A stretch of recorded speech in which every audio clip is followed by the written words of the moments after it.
Years ago on this day, I started my talk radio broadcast career with Bishop on Air, and my gosh, how far it's come. Good morning, Greg Bishop with you. Don't forget, Bishop on Air, the live news program I do on my own time. Here's going to be soon, Illinois in Focus Daily, exclusively at America's Talking Network. And be sure to go over, like, subscribe, hit that notification bell with America's Talking Network, where you can get those numbers up. And soon, at a date certain, this program, every weekday morning, will exclusively be on America's Talking Network. So head over there and like, subscribe, and hit that notification bell. Listen, when I got into radio, it was something I wasn't sure where exactly it would take me. I started as an intern at a local radio group on the rock station, knowing that I wanted to be on talk radio, sharing insights, and then I got my degree in communication and worked towards a master's in communication with political studies as a minor, and began reporting on news. Grew from there, started doing weekday shows. Then I was recruited to start a nonprofit radio service focused on State House News, Illinois News Network Radio. Then that turned into the Center Square, and watching it grow, it's been really rewarding. And here we are now, bringing you what you need to know in this format. So it's pretty fascinating to see how far it's come. So I really do thank all of you for being part of this each and every weekday morning with Bishop on Air. But don't forget, like, subscribe, and hit that notification bell at America's Talking Network to get Illinois in Focus Daily, where we're about to commence and talk about all kinds of things you need to know to start your day. All right, so make it happen with Bishop on Air and Illinois in Focus Daily with the Center Square.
Several new laws going into effect, as well as several new taxes on this July 1st, 2024. It is Illinois in Focus Daily with America's Talking Network and the Center Square.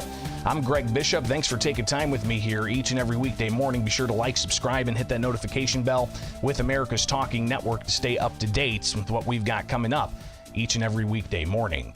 All right, so let's get to it. Several new laws going into effect, including some new ones soon to take effect. The Governor J.B. Pritzker enacted yesterday. But go to thecentersquare.com. You'll see a story from a week ago plus about several new Illinois laws going to effect starting today. Kevin Bessler, my colleague at the Center Square, reporting on this, saying that these new laws going into effect today, many of which were controversial when they were adopted. Tipped workers in Chicago who make less than minimum wage will see an increase in how much they make. Chicago is the largest city in the country to voluntarily phase out sub-minimum wages. Now, the state effort never advanced, so the sub-minimum wage for tipped workers continues statewide, but not the case in Chicago. Moving on, you've got undocumented migrants will be able to get an Illinois driver's license starting today. This will replace the current temporary visitor's driver's license, the TVDL, that over 300,000 people in Illinois currently have. And ultimately what you have is they're removing a portion of the standard driver's license, not the real ID, the standard driver's license. And the standard driver's license, if you were a TVDL, it said not a form of ID. Well, they're removing that and just saying federal limits apply on the standard driver's license. So that's also taking effect today. The Freelance Workers Protection Act also gives protections to independent contractors against threats of discrimination, another law that takes effect today. Another one is changes to the administration of school assessment tests. School boards must hold public votes prior to approving a new contract for any assessment test given to students. Another new law that takes effect, parents who are on social media and influencers, well, they have to set up a trust fund for if they use their children or their child's likeness in their content. So just a couple of measures going into effect today, July 1st. But also starting today is the new state budget, $53.1 billion. It's the largest state budget in state history, and part of that includes $1 billion of tax increases. And every summer also, you've got an increase in the gas tax. So if you fill up today in Illinois, you've got yourself 2 extra cents or so. But in total, $1.1 billion in tax hikes over the next year, supporting that $53.1 billion spending plan for the fiscal year that starts today. So Illinois already has some of the highest gas taxes, and you've got 47 cents. That's where the gas tax is in the state of Illinois. If you use diesel, it's 54 cents per gallon. And you've got Illinois policy estimating that gas buyers in the state of Illinois, on average, $184 more per year than they were spending in 2019. Some of the other measures that are in place with the budget includes increased taxes on sports betting companies. You've got a cap on the discount that retailers get for acting as the sales tax collector. But you've also got this interchange fee issue with financial institutions not allowed to charge a interchange fee when you swipe your card, and they take a fee from the retailer. Well, the interchange fee cannot be used for sales taxes or gratuity under the new state budget. So some warnings there were financial institutions saying, well, people are going to have to swipe twice, once for the goods or service, and then again for the tax or gratuity. So that also kicks in today. So obviously a lot of different, but something else that Governor J.B. Pritzker enacted yesterday, and this is interesting, if you follow me on X, Bishop on Air, you saw this posted on the last day of June, which June was Pride Month. Governor J.B. Pritzker signed 2 bills, he says, are LGBTQ plus affirmation bills. One that passed the House before they adjourned deals with the issue of whether or not somebody can have their birth certificates ultimately changed to reflect their gender of choice. Here is some of that debate from the House floor when they were bringing this up. And actually, you know what? We're going to do another segment on that coming up. So be sure to like, subscribe, hit that notification bell with America's Talking Network. Go to America's Talking Network on YouTube, like, subscribe, and hit that notification bell, and be sure to stay updated with what's going on here in Illinois. It is Illinois in Focus Daily. I'm Greg Bishop. Thank you so much for taking time with us each and every weekday morning here with Illinois in Focus Daily.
final day of Pride Month, Governor J.B. Pritzker enacting several laws he says are LGBTQ plus affirmation laws here in the state of Illinois. I'm Greg Bishop. It is Illinois in Focus Daily. Be sure to like, subscribe, and hit that notification bell. Stay up to date with what's going on in and around Illinois at America's Talking Network on YouTube.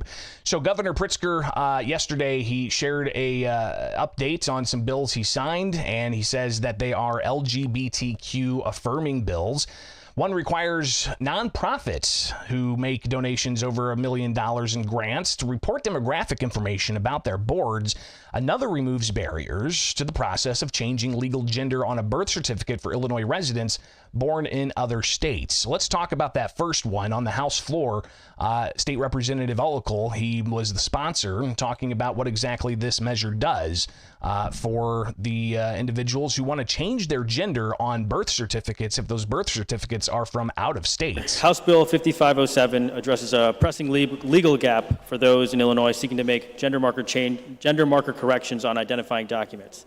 Unlike Illinois, other states and counties may require court orders to make gender marker corrections on identity documents such as birth certificates. This poses a huge burden to those who have moved to Illinois, as it can be extremely difficult to get back to the state or country of origin, navigate the court system, hire an attorney to get such a court order.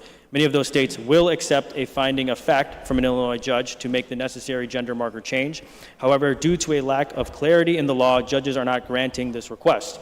HB 5507 seeks to clarify that Illinois judges can issue findings of facts to support residents in their applications for gender marker changes in other jurisdictions. The bill also creates a mechanism that allows the petitioner to make the request.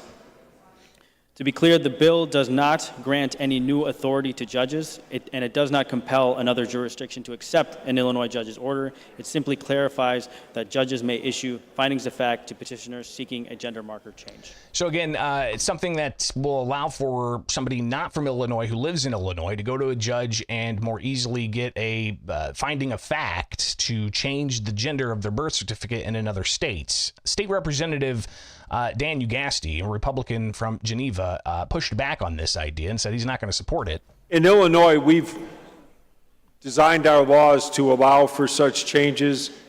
Other states may or may not have. And whether or not these states have allowed or will allow these changes, even if there's a finding of fact in Illinois, we're going to go ahead and use our court's time and have findings of fact made here in Illinois. I think I'm safe in saying that most of us here don't want other states telling us how to operate or what to do or what findings of fact we should make in our states. And I don't believe we should be doing the same in other states. Therefore, I'm going to oppose the bill and urge a no vote. So again, measure up in the House when it was passed that Governor J.B. Pritzker signed on Sunday, allowing for that statement of fact or that finding of fact. State Representative Kelly Cassidy, Democrat out of Chicago, shared her thoughts on this measure. We are talking about a limited number of people who maybe were born in another state. For example, I was born in Pennsylvania. I now live in Illinois. I need my birth certificate to match my identity, and I have no other way to do it than to get it done through this process. We don't want people left out. Having identity documents that don't match your gender is a public safety issue. This is a life and death issue for folks. It's a very simple matter to create a pathway for folks who are now here in Illinois, but maybe were born elsewhere, because last I checked, we all really like it when people choose to come to Illinois. So let's make it possible for our residents to live their best lives. So, making the statement, we like it when people come to Illinois. If you look at the data, more people are moving out of Illinois, and they're taking with them population and their adjusted gross income. We'll revisit that topic that we touched on Friday. A little bit later on with America's Talking Network and Illinois in Focus Daily. That wasn't the only measure the governor enacted, House Bill 5507. He also signed Senate Bill 2930, he says, was LGBTQ plus affirming. This measure in the Senate from State Senator Johnson, she describes it on the Senate floor as something that's going to help spur on more diversity, equity, and inclusion by requiring certain nonprofits to report their board demographics. Senate Bill 2930 provides the following. requires any nonprofit, as I mentioned, that provides 1 million or more grants annually to charitable organizations to report this data. And if any of the nonprofit organizations wishes to report the aggregate demographic information of their boards, this could be, they can do so on their annual report. And then it also allows individual board members to decline the disclosure of any demographic information to their nonprofit organization. And finally, the Department of Human Rights would develop and publish a standardized list of demographic classifications to be used for reporting. And I know of no opposition, and I request that I vote. You've got the state senator there talking about the issue of nonprofit groups who grant more than $1 million to other nonprofit groups or other entities. They have to report to the states the makeup of their board. State Senator Jill Tracy, a Republican from Quincy, pushing back on this idea, saying that it's really going to be burdensome. Some not-for-profits might not have any problem with disclosing demographics, but the fact is very many nonprofits make grants of over $1 million. Many small not-for-profits do that. And many of these not-for-profits are run by volunteers. They have a volunteer board, and the board members are often chosen for unique characteristics, experience in whatever the not-for-profit's mission is and the like. This bill could, and I have spoken to several not-for-profits and they have confirmed this bill can have an effect of making those volunteer board members decide they don't want to serve. And that's a shame. Our not-for-profits in Illinois do great work and are needed. So putting a burden on them that makes it more difficult for them to get volunteer board members, I think is a bad idea. And the fact that you have an obligation to put on your website, we've got 2 board members that don't disclose. Well, it's easy enough. If you've got 6 board members and 2 won't disclose and 4 do, it's easy enough to see who the ones aren't. It's a just bit of a burden to put on a not-for-profit that certainly want diversity, but as I said, it's a unique situation for a not-for-profit in choosing who to ask to be on their board because of their certain mission. So and clearly, many of these, as I said, are you've got the concerns there about it being more burdensome. It also may be causing some volunteers to not want to volunteer if they have to disclose their demographic information and publicly report it to the state of Illinois.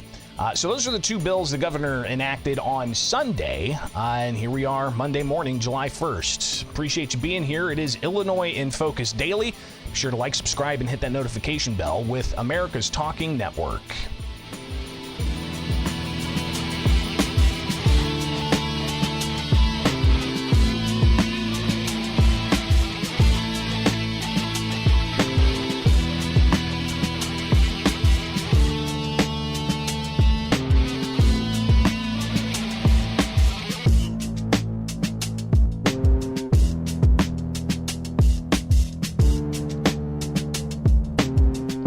More than 87,000 people left the state of Illinois for other states, and with them they took nearly $10 billion. We talked about this on Friday from new Internal Revenue Service data. Well, here with Illinois in Focus Daily, getting reaction from State Senator Andrew Chesney. Chatted with him on Friday, and he shared with us some of his thoughts. Good morning, I'm Greg Bishop. Thanks for being with us each and every weekday morning. As we reviewed the IRS data from last week that was released, of course, it showed that Illinois continues to see outbound migration. We also shared with you the governor, J.B. Pritzker, denying this time and again for well over a year. And even after the 2020 census was complete, the governor was really adamant that the numbers were wrong. He would say that the census is wrong about this. But the new IRS data, as you can read at thecentersquare.com, Illinois loses $10 billion in income from 87,000 people moving out. In the last 6 years, $47.5 billion in income left the state of Illinois. When I chatted with Senator Chesney, he shared some of his initial thoughts on this number and the continued loss of population in the state of Illinois. Well, we trust the data, and the Democrat Party are the census deniers of this process, and they continue to push back against Democrat administrations that are showing the state of Illinois that they're not only losing population but losing wealth. And we need to trust the data that is being supplied to us, and then change our policies to complement an economy that can be more robust and can have and can be put on a better trajectory, because it's certainly not happening right now, and the people are no longer voting, they're leaving, and we're seeing that reflective in the data that you just mentioned. So you've got $10 billion leaving money. the state. That's and again, I chatted with Senator Chesney on Friday, but $10 billion is a lot of money. I asked him what it's going to take for Democrats to realize that you've lost this amount of money and population year after year, and what kinds of things will make them change their trajectory on getting the state on track to be gaining population. More from Senator Chesney here from my conversation with him on Friday. Well, I think it's going to take that they're going to have to lose some elections. You know, Governor Pritzker has put a lot of money into these elections to offset their shortcomings. You know, he spent $400 million to shed a cast of doubt for anybody that challenges him, but they're essentially just buying these elections and through aggressive gerrymandering. But they're also pushing out, Greg, a lot of the producers of the state of Illinois. I mean, if you're an affluent person, if you're somebody that wants to build wealth, if you're somebody that has an extra few dollars and you're retiring, you can't trust that you're going to be treated well in the state of Illinois. So they're pushing out the producers, and they're welcoming in those that need services through the welcoming centers and the migrant crisis. And so what we've seen is that the Governor Pritzker, the people he treats the best are those that in many cases are here illegally and that have been welcomed in by the Biden administration and doubled down by the Pritzker administration. And so we're not bringing in the best and the brightest in many cases to the state of Illinois. We're actually pushing them out of our state through awful policies, and we're backfilling it with folks that want services, which is why you've seen the spending in the state of Illinois just explode for services, because in the state of Illinois, if you're an illegal immigrant, you get a free driver's license, you get free health care, you don't have co-pays, they roll out the red carpet, free food, free, nice free education. And of course, we know, Greg, it's not free. We just all end up paying for it. And there's a percentage of people that are tired of paying for it, and they're leaving the state. And the only people that are denying the census numbers that, again, are generated by a Democrat administration are the census deniers in the state of Illinois that are part of the Democrat Party. They're the census deniers, and they're the ones that just won't trust the data and then change policies in the state of Illinois that reverse course. So the numbers, 87,000 plus just in 1 year. If you look at previous years, it stacks up more and more. It's several hundred thousand over the last 6 years, and $47.5 billion of adjusted gross income that has left the state of Illinois for other states. So Senator Chesney talking about how Democrats are denying population, and by doing that, they're really not focused on policy changes. I asked the Republican from Freeport about what kind of changes he would bring about if indeed he had a magic wand. You have to reverse the sanctuary state policies in the state of Illinois. You have to eliminate the Trust Act. You have to start backing the blue. You have to reverse the policies that have put in place to defund the police. So you first have to be a state of law and order, and then you have to put the citizens of the state of Illinois first. So that's number one. Two, you have to cut taxes in the state of Illinois. You just have to do it. I would prefer to cut taxes for the middle class. That would be my preference. And we've had had plans that can take some of the savings from the pensions and start to deliver that towards property tax relief. Former Representative Mark Batnick put that forward, and we believe that that would be a substantive relief for the taxpayers of Illinois and bring real relief for them on the tax portion. And then we have regulatory. I mean, we regulate everything in the state of Illinois. I mean, literally everything, over-regulate. How about this? How about we just have somebody that wants to work in the state of Illinois, that wants to be a nurse, wants to be a teacher? How about we don't take 6 months to process their license and we do it in 3 or 4 days? That would be a good place to start, right? And so we can just cut out the bureaucracy through the IDPH, the DHS, and all these different bureaucratic agencies. And if somebody wants to start a daycare, it shouldn't take a year to get the license. It should take days. And everything just takes so much time because of regulation and a bunch of bureaucrats that are still working from home that don't care. And it can be fixed, and it can be fixed in seconds if somebody would just put their foot down and demand better.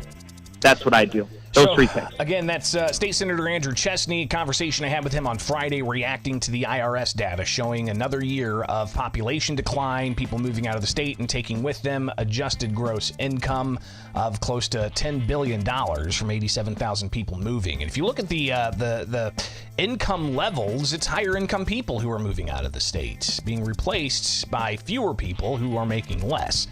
So that's how you get that disparity. It is Illinois in Focus Daily. Be sure to like, subscribe, hit that notification bell with America's Talking Network on YouTube. And also be sure to check out thecentersquare.com where you can get these and other headlines. Like as Illinois subsidizes EV industry, an auto analyst says gas-powered engines are here to stay. A new study finds Chicago's among the worst-run cities in the country, and so much more. Again, go to thecentersquare.com and stay up to date with what's going on here in Illinois. It is Illinois in Focus Daily. I'm Greg Bishop. Thank you so much for taking time with us each and every weekday morning and being part of the program as we update you what's going on here in the state of Illinois.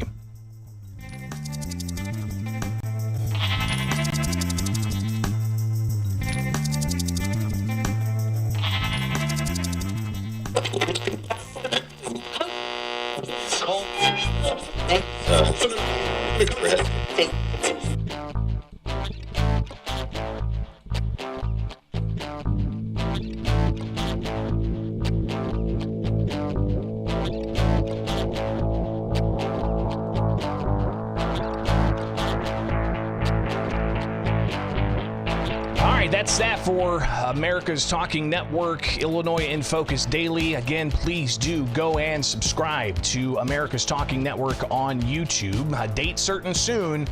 This daily live program you're getting right now on YouTube with Bishop on Air, on Twitter, on Facebook. It's going to be exclusively on America's Talking Network YouTube. So if you are liking what you're getting every weekday morning, be sure to go like, subscribe, and hit that notification bell with America's Talking Network. All right, so again, I'm Greg Bishop. Thanks for hanging out. Looking at the U.S. Supreme Court's website, was trying to see if we could have some orders released. It doesn't look like they have any orders that they're set to release, just opinions.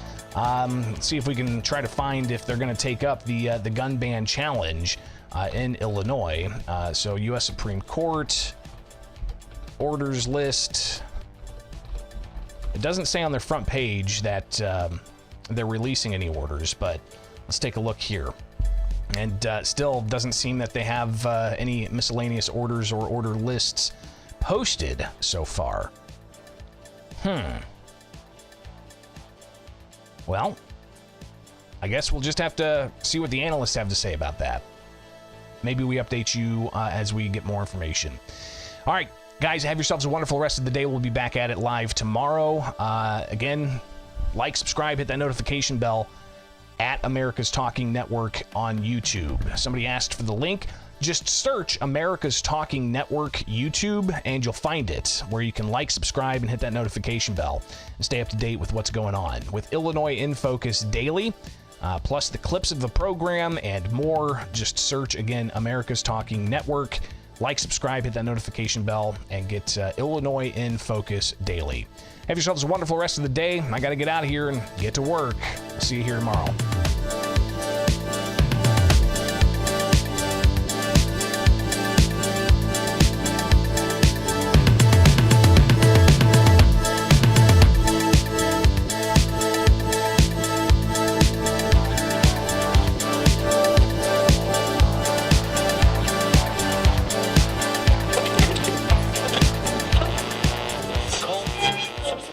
for the